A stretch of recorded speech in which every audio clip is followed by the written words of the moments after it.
Chapter 1. Sunday Dinners at the Patterson Mansion. Sunday dinners at the Patterson Mansion were supposed to be warm. That's what Jessica always said. Family time. Tradition. Something special. To me, they felt more like weekly performance reviews where I never quite passed. The mansion sat at the end of a long, curved driveway lined with perfectly trimmed hedges and stone lines that probably cost more than my first car. Every time we drove up, I felt that familiar tightening in my chest, like I was about to walk into a room where everyone already had their minds made up about me. Jessica adjusted her hair in the mirror visor as we rolled to a stop. "Just try to be relaxed tonight, okay?" she said, already unbuckling her seatbelt. I forced a small smile. "I am relaxed." She didn't look convinced. Then again, she rarely did before these dinners. Inside, the house smelled like polished wood and expensive candles. Everything always looked untouched, like a museum where people just happened to eat. Her mother, Margaret Patterson, greeted us in a pearl necklace and a smile that never quite reached her eyes. "Tyler." "Jessica," she said, air-kissing her daughter and offering me a polite nod, as if I were a co-worker she barely remembered. Her father, Richard Patterson, was already in the dining room, reading something on his tablet, glasses perched low on his nose. He glanced up briefly.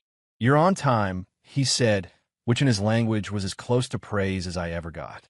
On the drive over, I've been thinking about my parents. My dad, probably finishing a long shift with his truck, my mom closing down the grocery register and counting coupons in her head the way she always did. They'd raise me on overtime, packed lunches, and the idea that respect was something you earned by showing up and working hard. The Pattersons were raised on legacy.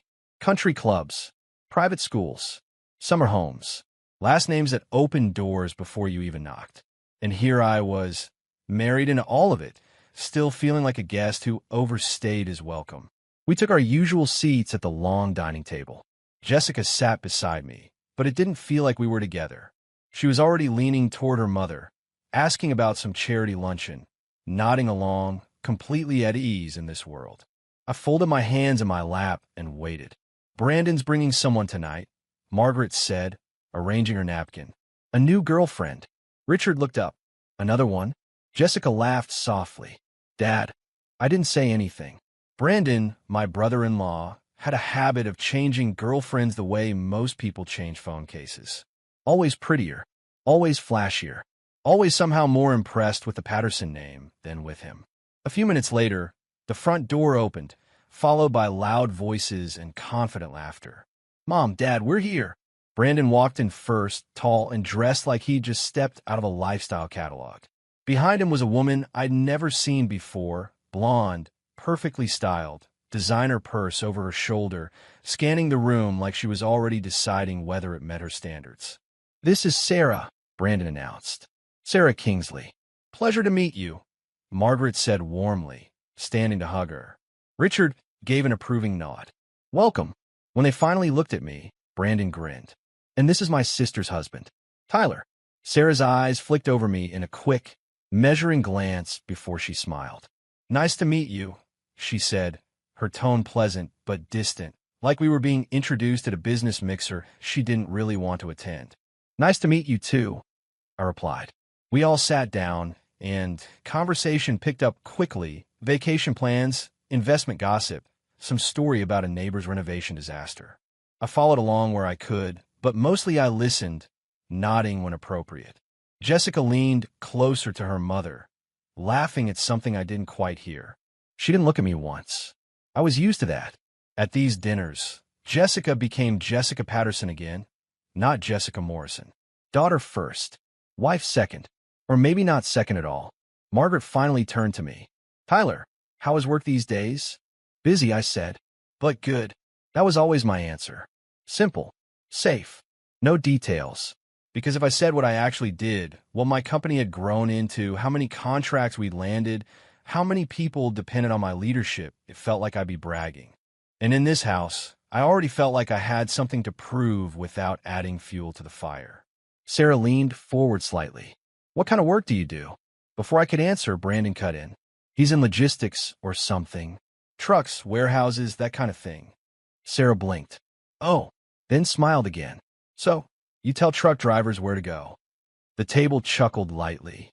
I kept my expression neutral. It's a bit more complicated than that. Margaret gave a polite laugh. Well, everyone has to start somewhere. Start. Like I was still climbing, still trying, still figuring things out. Jessica reached for her wine glass and took a sip. She didn't say a word. I glanced at her, just for a second, hoping maybe she'd jump in, change the subject, remind them I wasn't some lost kid who wandered in off the street. She didn't. Richard cleared his throat. As long as you're working hard, that's what matters. I nodded. Always. Sarah tilted her head. And you grew up in Hartford, right? Yeah, I said. She smiled, almost sympathetically. That must have been different from this. Different. That was one way to put it. I thought about cracked sidewalks, borrowed tools, neighbors who watched out for each other, and parents who taught me that your word meant something even when nobody important was watching. It was home, I said. Brandon smirked. You should have seen his old car, Sarah. Tinted Honda, barely held together. More laughter. I smiled tightly and pushed a piece of bread around my plate. Jessica laughed too. Not loudly. Just enough. That hurt more than anything else. Dinner continued, but the tone had shifted. Subtle, but I felt it. Like I was the harmless punchline nobody had to take seriously. And I stayed quiet. I always did, because somewhere along the line, I'd learned that speaking up here only made things worse. That pushing back only made me look like the outsider who couldn't take a joke. So I sat there, in a house worth more than my entire childhood neighborhood, married to a woman who used to swear she loved everything about where I came from, and I told myself to just get through another Sunday. Another dinner. Another reminder of exactly where I stood at this table. And from the moment we sat down, I already knew this night wasn't going to be any different. Chapter 2. So what do you actually do? Dessert hadn't even been served yet, and already I could feel the familiar pressure building in my chest, the kind that came when a conversation slowly started circling toward me. Sarah had been talking animatedly about some rooftop bar in Manhattan, gesturing with her fork like she was holding court. Everyone was listening. Even Richard had set his tablet aside. Then her eyes slid back to me. So, Tyler, she said, smiling wide, voice coated in sugar, what do you actually do? The table went quiet in that way that isn't really quiet. Everyone was listening, pretending not to be. I run a logistics consulting firm, I said calmly. We help companies improve their supply chains. She blinked. So, she tilted her head. You tell truck drivers where to go. Brandon snorted into his drink. I felt heat rise into my neck, but kept my voice steady. It's more about optimizing transportation systems, warehouse. Oh, she interrupted, nodding slowly. That's cute, cute. Like I was explaining a lemonade stand. Margaret laughed softly, the polite kind of laugh people give when they don't want to offend anyone, but also don't want to shut things down. Richard smiled faintly, lifting his glass. Jessica picked up her wine and took a long sip. I stared at my plate for half a second, then looked back up. It's actually pretty complex work. Sarah leaned back in her chair. I just mean it's nice. Simple. Honest work. Simple. Brandon grinned. Yeah, Ty's always been a simple guy. I forced a small smile. Guess so. Sarah folded her arms, studying me like she'd found something interesting. So you grew up in Hartford, right? Yeah. That's not exactly glamorous. Brandon laughed. That's one word for it. I glanced at Jessica again. She was tracing the rim of her glass with her finger, eyes down, like she hadn't heard any of this. It was fine, I said. My parents work hard. We didn't need glamorous. Sarah's eyebrows lifted. What did they do? My dad drove trucks. Long haul mostly. My mom worked at a grocery store. There was the pause, the polite processing. Oh, Sarah said softly. That must have been challenging. Challenging. Like my childhood was some kind of social experiment. They did what they had to do, I replied. They took care of us. Margaret gave a tight smile. Well, that kind of background certainly builds character. Richard nodded. Discipline, too. Brandon smirked. And thick skin, apparently. More quiet laughter. Sarah leaned forward again, clearly enjoying herself now. So do you still live near there? No, I said. We moved closer to here after Jessica and I got married. But not in this neighborhood, Brandon added. Remember, babe? That apartment near the old strip mall. It was temporary, I said. Sarah's eyes widened dramatically. Oh my God, I think I know that area. Isn't that where that pawn shop is? Brandon laughed louder this time. Yeah, that's the one. I felt something twist in my stomach, but I kept my expression neutral. It's convenient to the highway. Sarah nodded like that confirmed everything she needed to know. Well, I guess when you grow up simple, you're comfortable staying simple. My fingers curled slightly under the table. Jessica shifted in her seat, but didn't look up. I wanted to say something. Anything. A joke. A correction. A reminder that I wasn't the helpless charity case they seemed to think I was. But I've been down that road before. Any pushback only turned into me being defensive or too sensitive. So I stayed quiet. Brandon wasn't done. Hey, remember that old Honda you used to drive? He said to Sarah. Thing was held together by duct tape and hope. Sarah laughed. Seriously? Swear to God, Brandon said. Every time it started, it sounded like it was coughing up a lung.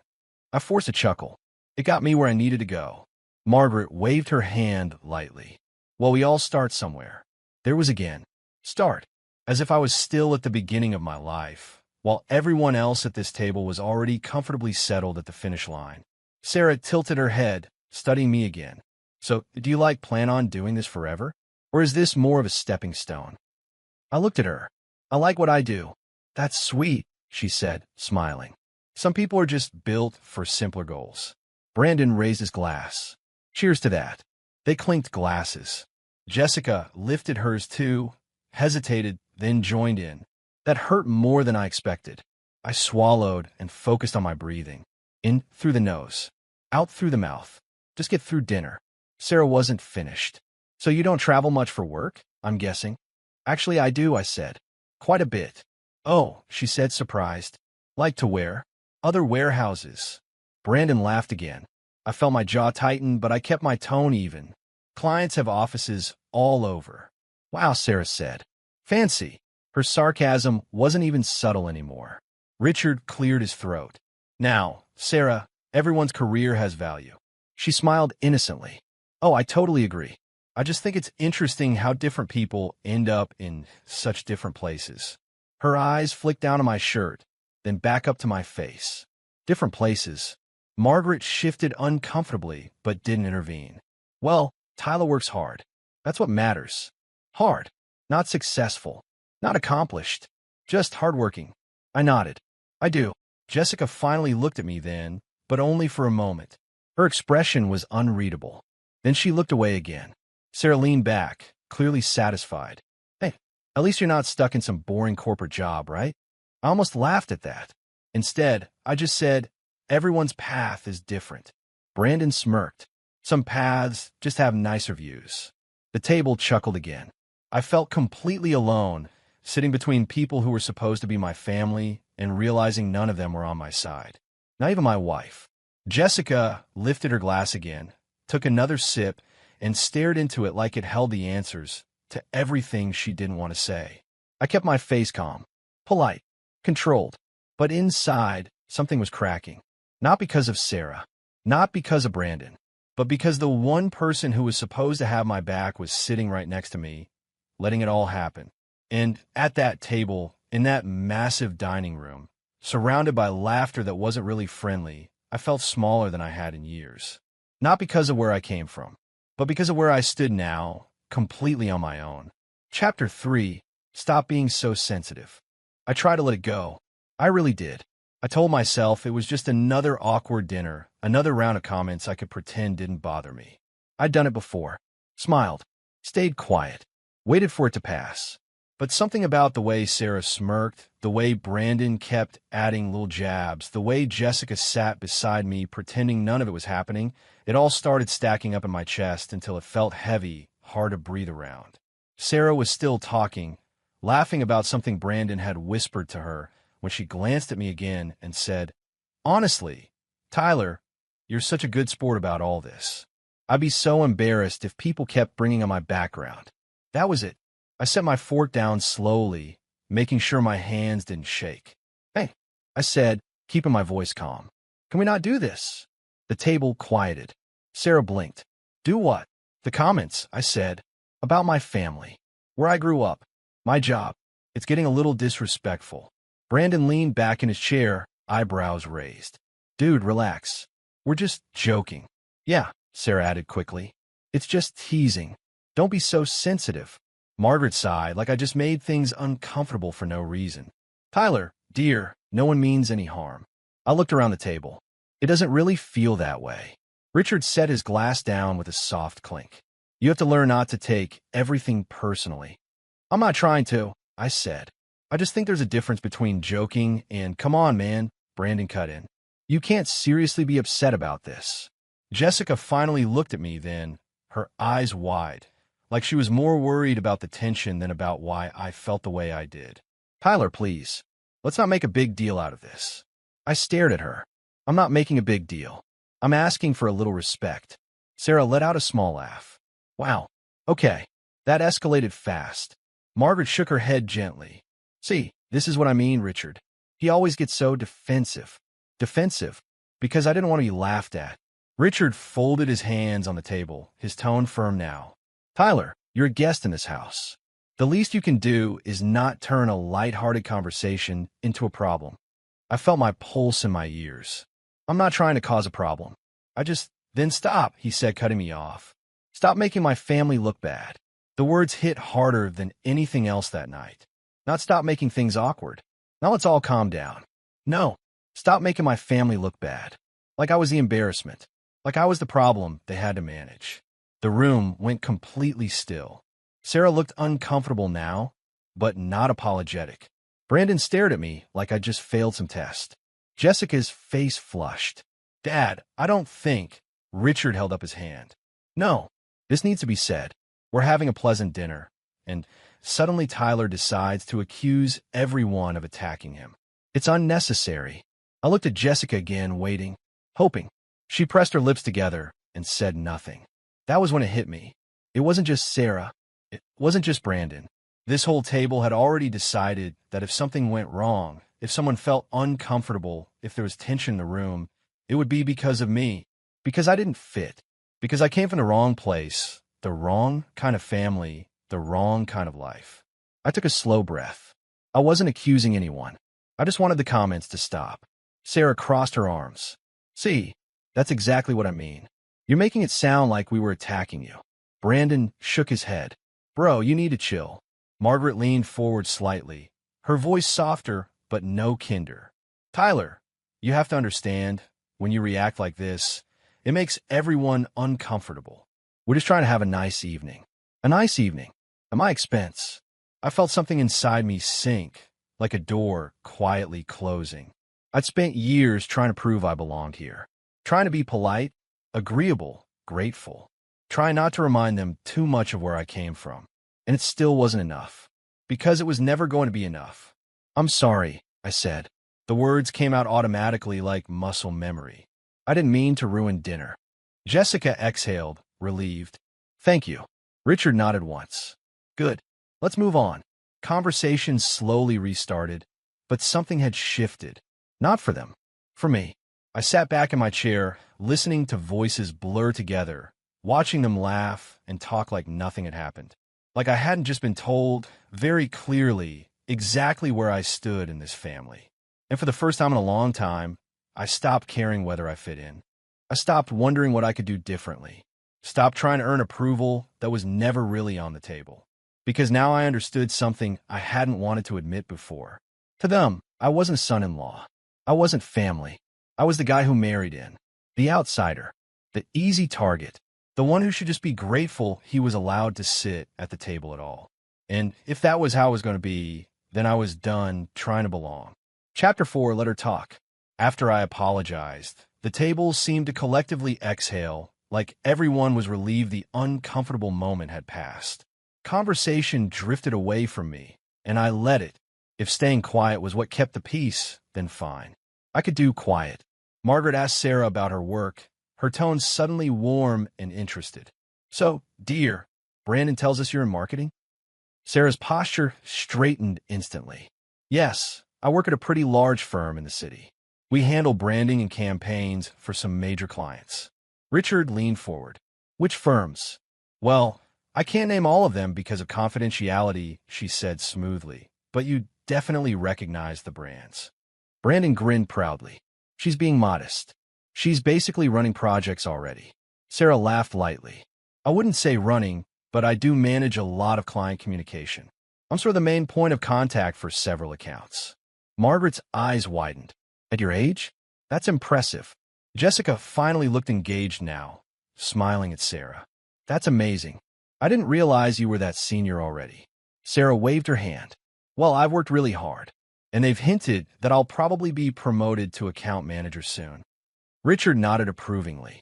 Ambition is important, especially in corporate environments. Exactly, Sarah said. It's not easy, but I love the pressure. Deadlines, big presentations, negotiating budgets. It keeps things exciting. I stared at my plate, listening. This was a different energy now. No teasing, no jokes, just admiration. Brandon leaned closer to her. Tell them about that campaign you worked on last month. Oh, that one. Sarah smiled. Yeah, that was intense. Huge budget, lots of moving parts. We had meetings almost every day with the client's executive team. Margaret looked impressed. That must be stressful. It is, but I thrive on it, Sarah said. Some people just aren't cut out for that kind of environment. Her eyes flicked toward me for half a second before returning to Margaret. Subtle, but not accidental. Jessica laughed lightly. I could never handle that. I hate conflict. Sarah smiled sweetly. You get used to it. Corporate life kind of hardens you in a good way. Richard raised his glass slightly. Sounds like you're going places, young lady. Thank you, Sarah said, clearly enjoying the attention. I shifted in my seat, not because I was jealous, but because something about the way she talked didn't quite line up with the way she'd asked about my job earlier. Like someone who sounded confident, but didn't actually understand what she was describing. Still, I said nothing. Let her talk. Brandon looked at me and smirked. See, Ty? Not everyone can work in corporate, I guess. Sarah laughed softly. Yeah, it's not for everyone. Not everyone can work in corporate. I felt the comment land exactly where she meant it to. Jessica didn't react. She just nodded along, smiling faintly, like this was normal conversation. I leaned back slightly in my chair and reached into my pocket, pulling out my phone. Not to interrupt, not to confront, just to look. Out of habit, maybe, or instinct. Sarah mentioned the firm's name casually a moment later, as part of another story about a big presentation she supposedly led. My thumb moved across the screen, opening a browser. I typed it in. Margaret asked, so how long before this promotion happens? Well, it's not official yet, Sarah said, but my manager said I'm basically next in line. Next in line. I clicked the company website. Once you prove yourself, things move fast, Sarah continued, especially if you show leadership. Brandon squeezed her hand. Told you she's killing it. I scrolled. Some people are comfortable staying in smaller roles, Sarah said lightly. But I've always aimed higher. My jaw tightened, but I still said nothing. Let her talk. Jessica finally glanced at me, noticing my phone. Tyler, can you put that away? It's kind of rude. I looked up. Sorry, but I didn't put away. I just lowered it slightly, still reading. Sarah continued, now fully in performance mode. Honestly, half my job is managing people older than me. You'd be surprised how many can't keep up with modern strategies. Margaret chuckled. That must feel empowering. It does, Sarah said, especially when you know you're the one bringing in results. Bringing in results. I found a staff directory. Brandon tilted his head at me. Everything okay, man? You seem quiet. I'm fine, I said. Just checking something. Sarah smiled thinly. Probably work stuff. Not everyone can just relax at dinner, I guess. Another soft jab. I finally found what I was looking for. Her name. Not under management. Not under account leads. Junior coordinator. I felt a strange calm settle over me. Like when you realize a storm is coming, but you're already standing under shelter. My phone vibrated. A reply from a contact I hadn't even expected to answer so quickly. Someone I knew who worked at that same firm. Yeah, she's new. Entry level. Mostly scheduling and admin support. Definitely not managing clients. I stared at the message for a moment. Not angry. Just clear. Sarah was still talking. And with the promotion, I might be leading my own team soon, which is exciting, but also a lot of responsibility.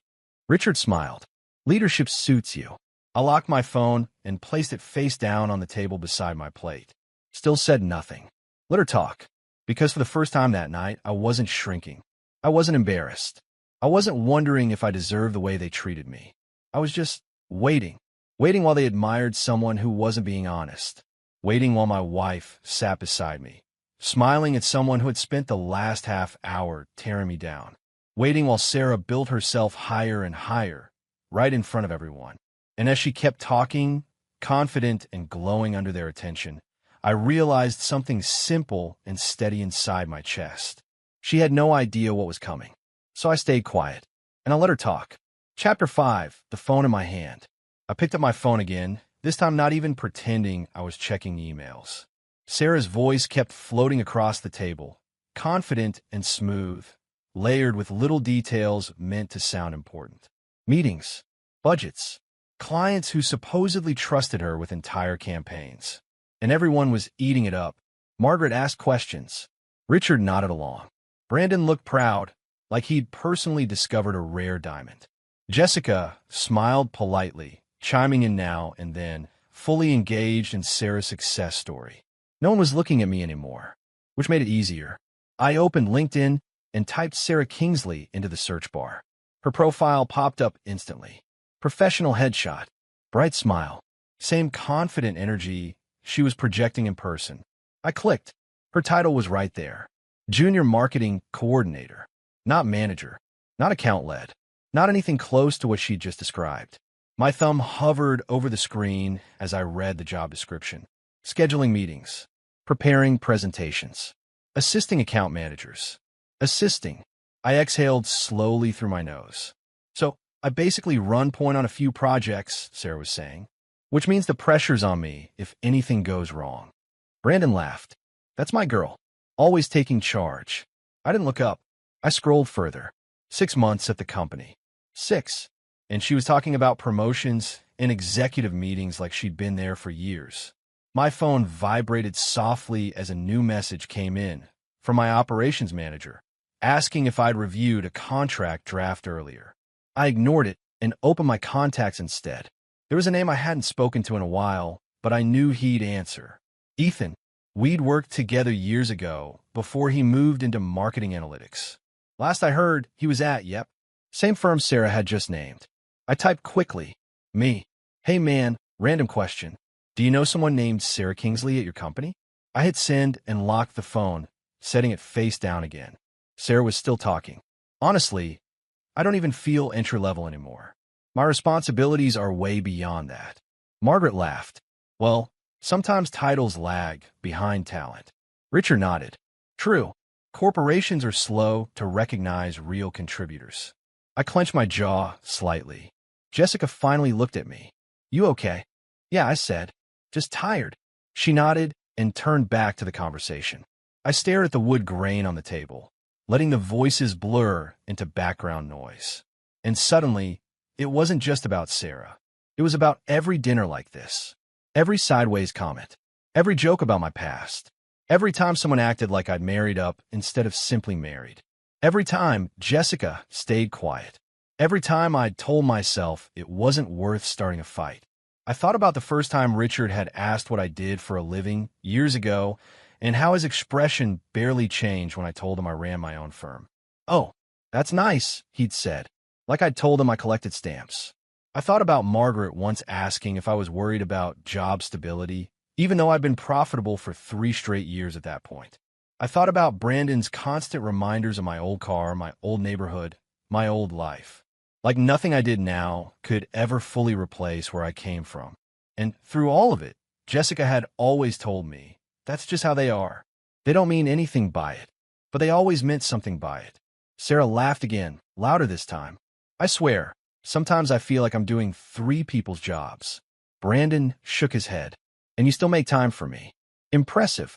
Time management is key, she said, smiling. My phone buzzed again. I picked it up slowly, keeping it low, out of everyone's line of sight. Ethan had replied. Ethan. Yeah, I know her. She's on one of the support teams. Mostly scheduling and admin stuff. Definitely not client-facing. Why? There it was. Clear. Simple. Undeniable. I I stared at the message longer than I needed to. Not because I was surprised, but because something in me had just settled, like a final piece clicking into place. Sarah wasn't just teasing me. She was lying. Lying while looking down on me. Lying while everyone treated her like the next corporate superstar. Lying while my wife sat beside me, letting me take the hits. I locked the phone and rested it on my palm, feeling its weight. For a second, I considered staying quiet, letting it go, driving home later, pretending the night hadn't bothered me. But then I imagined another dinner, another girlfriend, another round of jokes, another year of being told to stop being sensitive. And I realized something else. It wasn't just that they didn't respect me. It was that I had helped teach them they didn't have to. Sarah was still talking, now about some imaginary negotiation she'd supposedly handled. The client was really difficult, but I managed to calm them down and secure the deal. Richard smiled approvingly. That kind of composure is rare. Margaret nodded. Especially at your age. Jessica laughed. I'd be a nervous wreck. I looked at my wife. At the woman who used to tell me she loved how grounded I was, how I never cared about status, how my parents raised me right. Now, she was sitting in the same room where people laughed at my background and acting like it was no big deal. I didn't feel angry anymore. I felt done. My fingers curled slightly around the phone. Sarah finished her story to a round of approving murmurs. I waited until the noise died down, until the table went quiet again. And then, finally, I lifted my head. My voice came out steady. Calm. Actually, I said, there's something I'd like to ask. Chapter 6, Everything They Didn't Know. Actually, I said, my voice steady. There's something I'd like to ask. Everyone looked at me. Sarah's smile froze halfway across her face. Oh, what's up? I lifted my phone slightly. You said you work at Kingsley and Heart Marketing, right? She nodded, a little cautious now. Yeah. And you said you manage multiple client accounts. Big brands. Executive meetings. Promotion coming soon. Brandon chuckled. Why are you interrogating her, man? I'm not, I said. I just want to understand something. I turned the phone so the screen faced the table, but not close enough for everyone to read yet. Because your LinkedIn profile says you're a junior marketing coordinator. The air shifted. Sarah's smile twitched. Well, yeah, that's just a title. Everyone knows titles don't always match responsibilities. I nodded slowly. That's true. So I messaged someone I know who actually works at your firm. Her eyes widened just a fraction. He said you're on a support team. Scheduling meetings. Admin work. Not client-facing. Not managing projects. No promotion in the pipeline. Brandon's grin disappeared. What the hell are you talking about? Sarah laughed too quickly. That's ridiculous. Who did you even talk to? I met her eyes. Someone in your department. Silence crept in around the table. Margaret frowned. Sarah, is that true? Sarah opened her mouth, then closed it. I mean, I help with projects. I contribute. That's not what you said earlier, I replied, still calm. You said you were leading campaigns and negotiating budgets. Brandon stood up halfway from his chair. Dude, you're out of line. You don't just dig into someone's job like that at dinner. I looked at him. You mean like how everyone's been digging into mine all night? That shut him up for a second. Richard cleared his throat. Tyler, even if there's some exaggeration, this is not the place to bring it up. No, I said quietly. This is exactly the place. I turned back to Sarah. You spent the whole evening mocking my job, my parents, where I grew up. You call my work cute. You acted like I was beneath you. I did not, she started. You did, I said. Multiple times. Margaret shifted uncomfortably. Tyler, perhaps you're misinterpreting. I'm not, I said, then finally let myself look at everyone at the table. And since we're apparently sharing career highlights tonight, maybe I should clarify a few things too. Jessica stared at me. Tyler, what are you doing? I ignored her. I don't tell truck drivers where to go, I continued. I own a logistics consulting firm. We design transportation networks and warehouse systems for national distributors. Richard's eyebrows lifted slightly, but he said nothing. My company did just over $8 million in revenue last year. We have 47 employees, engineers, analysts, operations managers. The table was completely silent now. We work with 3 Fortune 500 companies. I just closed a multi-million-dollar contract last month that's going to double our expansion budget. Brandon laughed, sharp and disbelieving. Yeah, right. I looked at him. You've never asked. Margaret's voice was barely above a whisper. Tyler, is that true? Yes, I said. It's been true for years. Jessica looked like she'd been slapped. Why didn't you ever say anything? I let out a slow breath. Because every time I tried to talk about work, the conversation moved on. Because I didn't want to sound like I was bragging. Because I thought, stupidly, that if I just kept my head down and stayed respectful, eventually I'd earn some. Sarah's face had gone pale. So let me get this straight, I said, turning back to her. You lied about your job. You talked down to me for mine. You mocked my parents' careers while pretending yours was something it isn't. Tears suddenly filled her eyes. I didn't mean it like that. I was just trying to fit in. Brandon snapped. Fit in by trashing him? She started crying then, hands flying to her face. I didn't think it would go this far. I just wanted them to think I was successful. Margaret stood up. Oh my God. Richard pushed his chair back slightly, looking unsettled. Brandon turned on me. You humiliated her on purpose. You waited until everyone was listening. I met his glare. She waited until everyone was laughing. That's not the same thing. It feels pretty damn similar for where I'm standing. Jessica finally found her voice. Tyler, you didn't have to do this like this. I looked at her. When would have been a better time? After the next joke? After the next comment about my parents? She opened her mouth, then closed it again. Sarah was sobbing now, shoulders shaking. I'm sorry, okay? I shouldn't have said those things. I nodded once. You shouldn't have. Brandon slammed his hand on the table. This is bullshit. You come into my parents' house and start tearing people down. I laughed quietly. I didn't tear anyone down. I told the truth. Richard finally spoke, his voice cold. Enough. Everyone turned to him. This has gone far beyond what's acceptable at a family dinner, he said. Eyes locked on me. Regardless of what was said earlier, you chose to escalate it. By defending myself? I asked. By turning this into a public confrontation, he replied. You could have handled this privately. I shook my head. No, I couldn't. Because privately, no one here listens to me. Margaret looked distressed. Tyler, please, let's calm down. I am calm, I said. I'm just done pretending. Brandon pointed at me.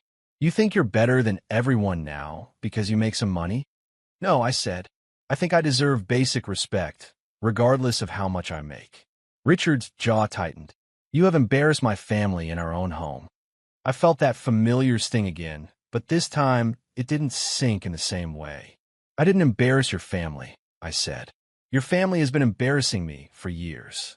That is not true, Margaret said weakly. I looked at her. You laughed. You let it happen. You never once told them to stop. Silence. Richard stood up fully now, towering over the table.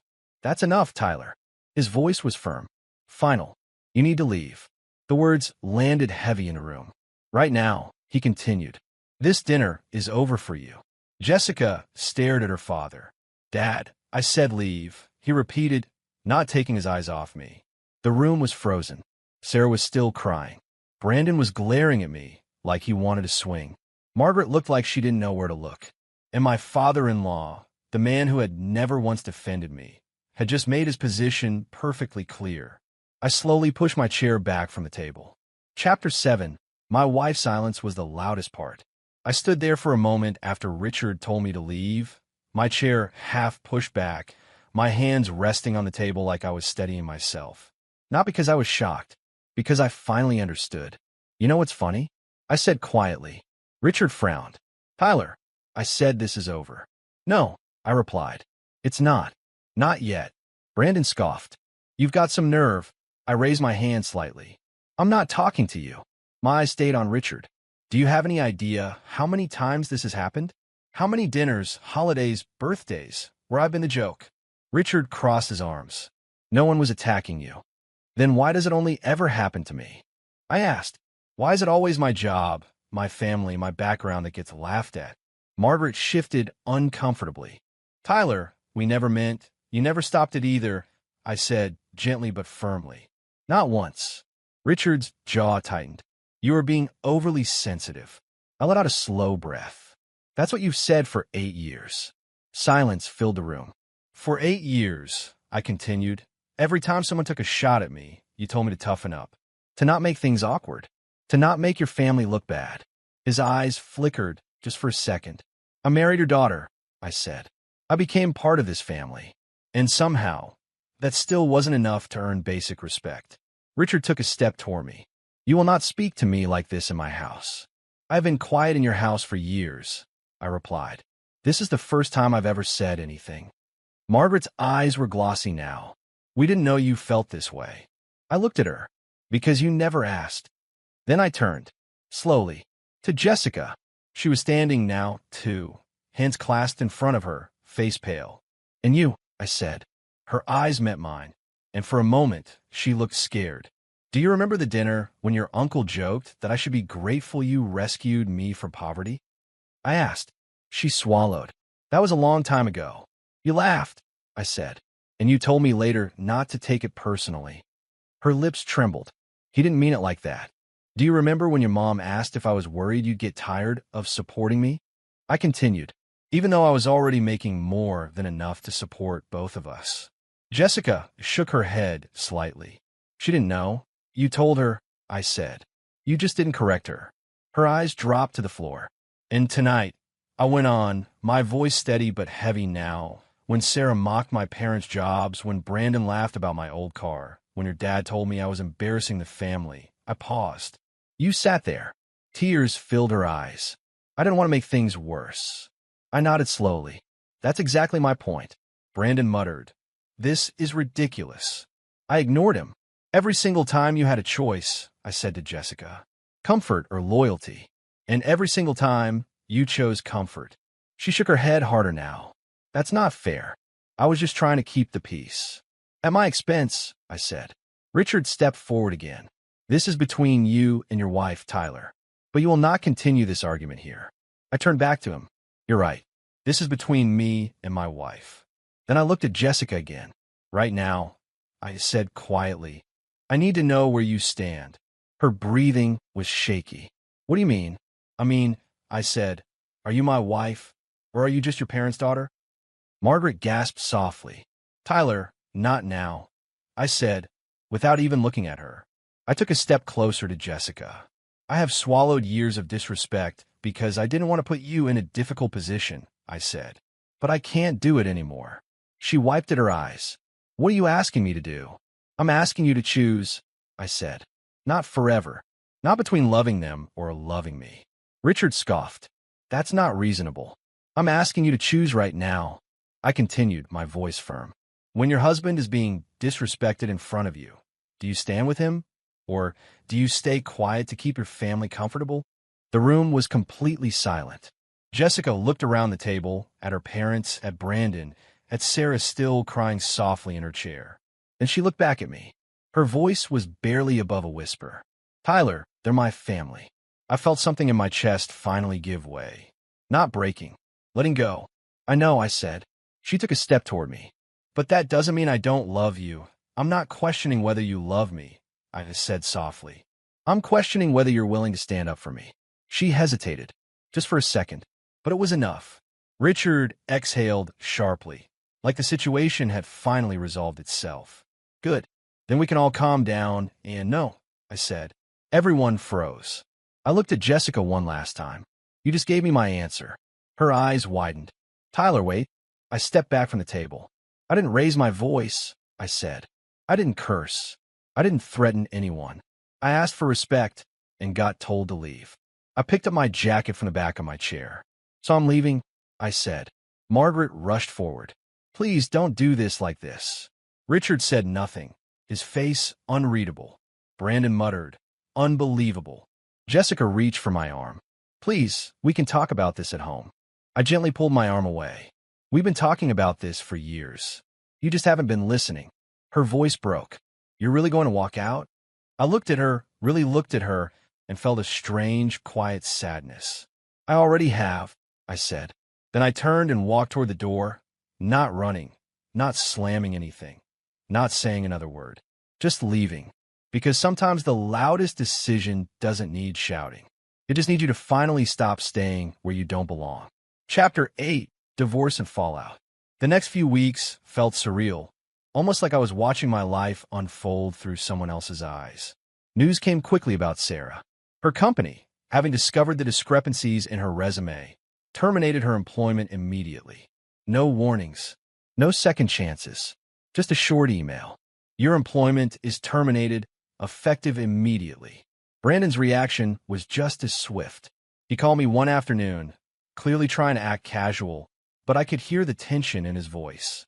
Yeah, Sarah and I aren't together anymore. She got fired. Guess that changes things. I nodded to myself quietly, though I was alone in my office. Karma, finally catching up. He hadn't considered that his girlfriend's whole act was built on the same pretense he had applauded at dinner. And suddenly, that foundation crumbled. Meanwhile, Jessica tried to reach out. At first, it was small texts. "Ty, can we talk?" I ignored them. Then came emails, longer messages. "I never realized how much I hurt you. I want to fix this. We can work on us." By the time she finally showed up at my apartment, I had already made up my mind. She walked in, her heels clicking on the hardwood floor, carrying a mixture of desperation and guilt. "Tyler, please," she began, voice soft, eyes pleading. I didn't understand. I want to make things right. I sat across from her, hands folded calmly on the table. "Jessica, this isn't about understanding anymore. It's about action. And you didn't act when it mattered." Her eyes welled up. "But we can still know," I said firmly, though quietly. "We can't. We've crossed the point where words can undo what years of silence have built." Divorce proceedings were next. She tried to claim a share of the business, citing the marriage and implying she had some right to it. But I had prepared for this for months without her knowing.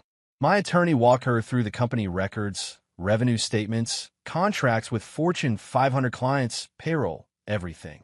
"Mrs. Morrison," he said, "all operational control and ownership remains with Mr. Morrison.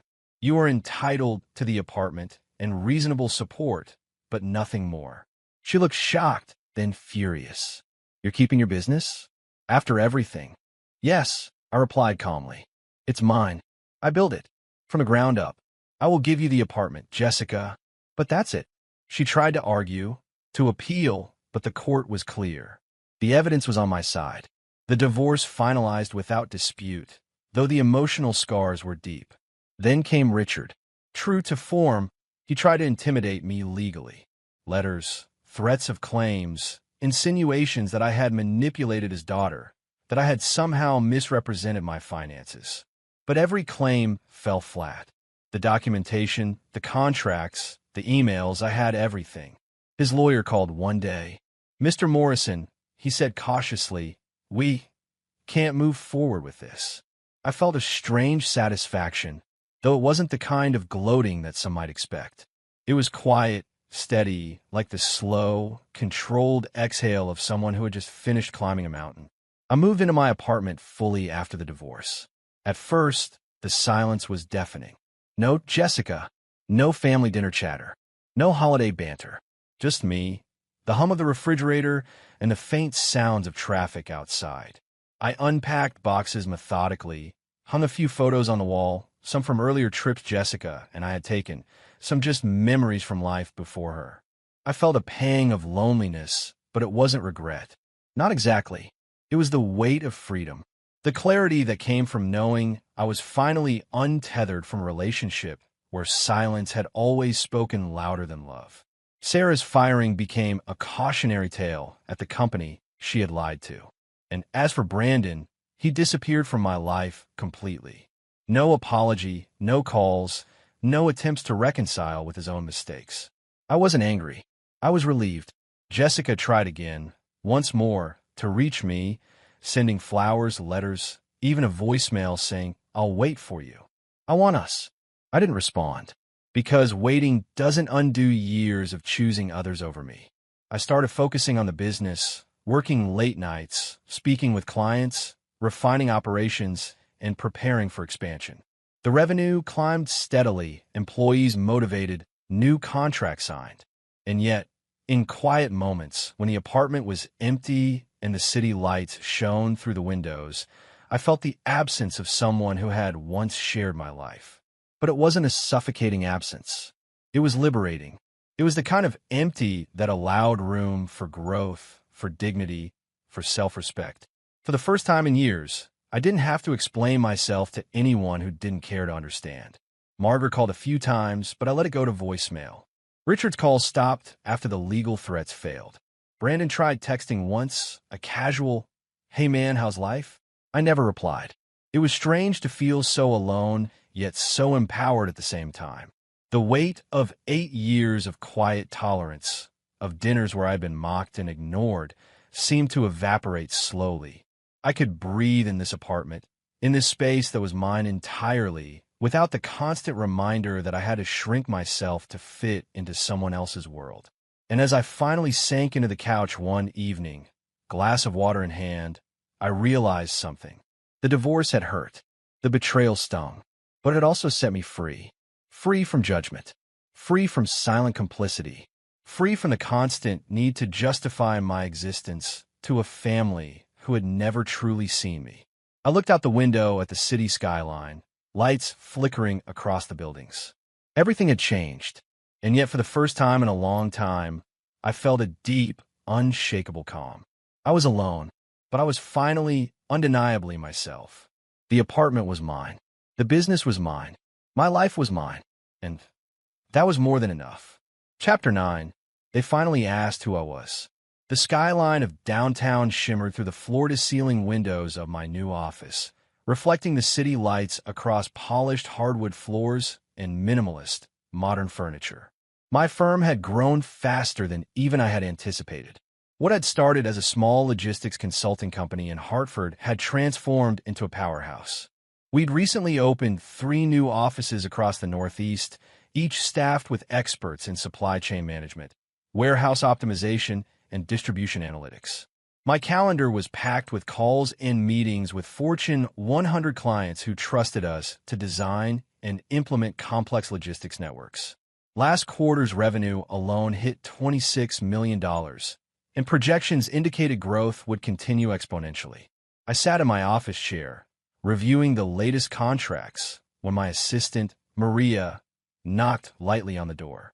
"Tyler, your reservation at LaRue is ready. Your uncle is waiting." I smiled faintly. My uncle, Jonathan Morrison, was a titan in the logistics world, a man whose opinion carried weight that could make or break companies.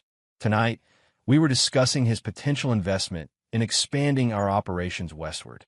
"Thanks, Maria. Let's go." The restaurant was as exclusive as I remembered. Black marble, dim golden lighting, tables dressed with crisp white linen. The kind of place where deals were made over wine and fine seafood. I was ushered to a corner table where my uncle was already seated, reviewing notes on his tablet. "Tyler," he said warmly, standing to shake my hand. "It's good to see you. Looks like your growth projections are even more impressive than last we spoke." "Thank you," I said, taking my seat. "We've had a strong quarter, and the team's been executing flawlessly." As we ordered, discussing warehouse expansion, new automation technology, and potential acquisitions, I noticed a familiar group enter. My stomach did not, but a quiet heat of recognition rose. The Pattersons, my in-laws. Margaret looked elegant in a deep navy gown, Richard in his usual tailored suit, Brandon trailing slightly behind, and Sarah awkwardly keeping pace. They paused near the hostess station, scanning the room, and their eyes landed on me. For a split second, I wondered if they'd remember me, the man they had mocked, the son-in-law they had written off. Then Brandon muttered something under his breath to Sarah. "Is that Tyler Morrison?" Her hand flew to her mouth. "Oh my God!" Richard's eyes widened. "Wait, is that him?" Margaret leaned forward, whispering to Richard. He's with someone important." I sipped my water, maintaining perfect composure, scanning the menu without a flicker of recognition toward them. My uncle, unaware of the silent tension at the nearby table, smiled and gestured toward the wine list. The hostess approached and guided the Pattersons to a nearby table, the same section as us, but far enough to maintain privacy. I overheard Brandon whispering, voice low and incredulous. "I thought he had a small business." Sarah looked stunned. "And that's his uncle?" Margaret's voice was barely a whisper, tinged with fear. He's powerful," Richard muttered under his breath. All these years, I turned slightly toward them, letting my posture remain casual but confident, radiating the calm of someone untouchable. I nodded politely in acknowledgement, not a smirk, not a sneer. Just a simple nod that said, "Yes, I'm here. And yes, I've always been more than you ever imagined." Brandon's jaw dropped. Sarah sank slightly in her chair, eyes wide. Margaret clutched her clutch a little tighter. Richard's knuckles whitened as he rested his hands on the table. The tension was delicious, but I didn't gloat. I didn't need to. The truth was visible to them now. My firm's name, my uncle's presence, my calm demeanor, they understood without me needing to say a word. My uncle leaned back, sipping his wine. "So, Tyler, tell me more about the Western expansion plan. I want to see numbers, projections, timelines." I launched into the details, pulling charts and graphs from my tablet, explaining expected ROI, staffing requirements, and risk assessments. My uncle nodded approvingly, impressed by the clarity and precision. Across the restaurant, the Pattersons continued to watch, murmuring to themselves. Brandon leaned in towards Sarah. We completely underestimated him," Sarah whispered, trembling slightly. "All this time, we thought he was ordinary." Margaret's eyes darted back and forth, unable to believe the transformation in front of them. "Richard, he's connected." Richard's face had gone pale. "All these years, we didn't know." I glanced casually in their direction one more time. Not to gloat, not to make them feel small, just a quiet, unshakable presence. My uncle chuckled, impressed by the projections. "Tyler, you've clearly built something remarkable. I think the westward expansion will be just as successful as the Northeast offices." "Thank you," I said, returning the smile. "I couldn't have done it without the team and your guidance, Uncle Jonathan." The meal progressed with business talk, strategic planning, and polite laughter. My uncle and I discussed new technologies and investment opportunities while the Pattersons sat nearby, silent, staring at the man they had once mocked. They finally understood. They finally asked, without words, who I was. Not out loud, but the realization hung heavy in the air. And I stayed polite, confident, untouchable. I didn't lean over to brag. I didn't make snide comments about their shock. I just lived in the moment, enjoying the calm satisfaction that comes from knowing you've already won without ever having to shout it. When the check came, I paid, standing with a calm authority, collected my tablet and notes, and shook hands with my uncle. "Thank you for your time and guidance," I said. As we walked toward the exit, I cast one final glance at the Pattersons. Margaret clutched her handbag tightly. Richard's mouth was slightly open. Brandon looked as though he might be sick, and Sarah shrank against the wall. I nodded again, this time a faint, polite acknowledgement. And then I walked out. No words, no gloating, no spectacle. The restaurant doors closed behind me, leaving the Pattersons to process the truth they had finally seen with their own eyes. I was gone, but the message lingered. They knew. They finally asked who I was. Chapter 10, What That Dinner Really Cost. The networking event was held in one of the city's grandest conference centers. Crystal chandeliers reflected across polished marble floors, and the low hum of business conversation filled the air like electricity. I stood near the refreshments table, scanning the crowd for potential clients, investors, and partners. My mind was mostly on strategy, but I couldn't deny the personal satisfaction that had begun to quietly settle in over the last few months. And then I saw her. Sarah. She was standing near the center of the room, looking slightly out of place in her tailored black blazer and pencil skirt. Her hair was pulled back, her expression serious. She noticed me almost immediately and hesitated for a moment, as if weighing whether to approach. I watched her take a deep breath and walk toward me, heels clicking lightly against the floor. "Tyler," she said, voice low, almost trembling. I turned fully to face her, keeping my posture calm, neutral. "Sarah," she swallowed. I wanted to apologize. For everything. I raised an eyebrow, letting her words hang in the space between us. "I know it doesn't change the past," she continued, "but that night at your in-laws, I lied. I exaggerated my job. I mocked you, your family, to impress them, to make them think I was more than I am." I studied her face, reading the guilt and embarrassment etched there. She hadn't been performing anymore. This was genuine remorse. I see, I said evenly. And you thought bringing me down would lift you up in their eyes. Yes, she admitted quietly, eyes downcast. I didn't mean to hurt you personally. I just wanted them to like me.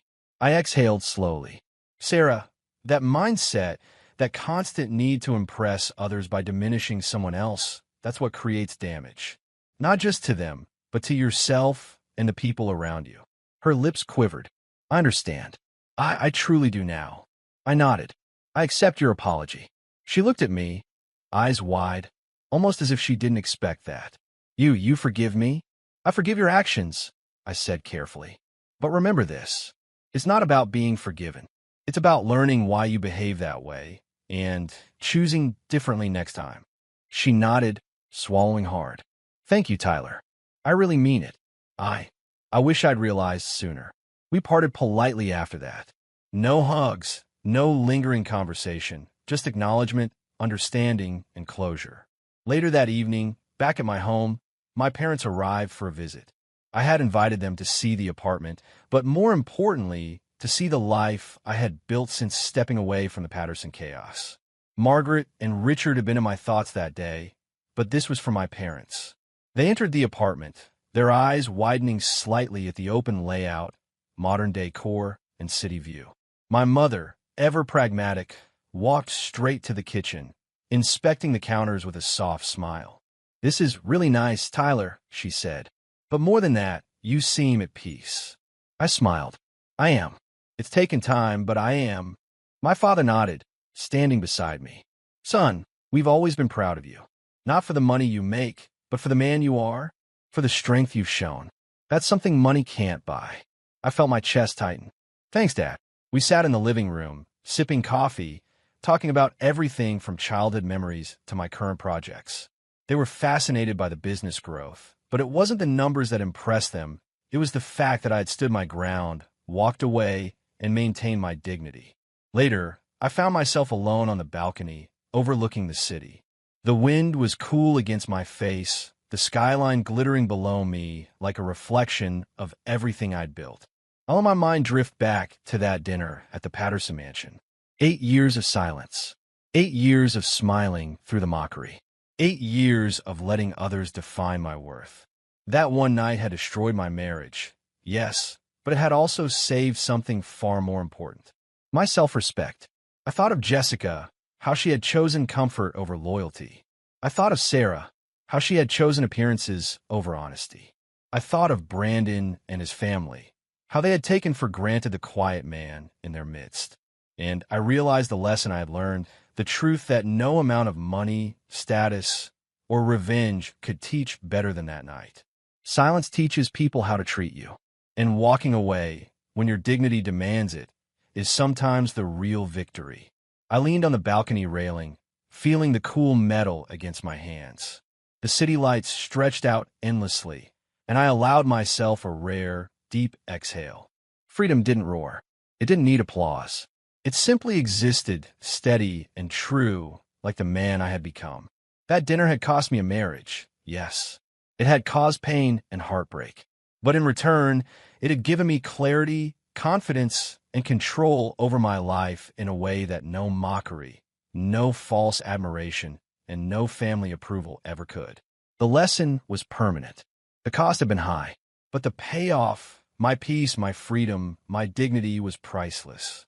I turned away from the balcony, walking back into my apartment, lights reflecting softly on the floor. The past was behind me. The future was mine, and I knew, with quiet certainty, that nothing could shake that again. The dinner had destroyed my marriage, but it saved my self-respect, and sometimes that is the only victory that truly matters.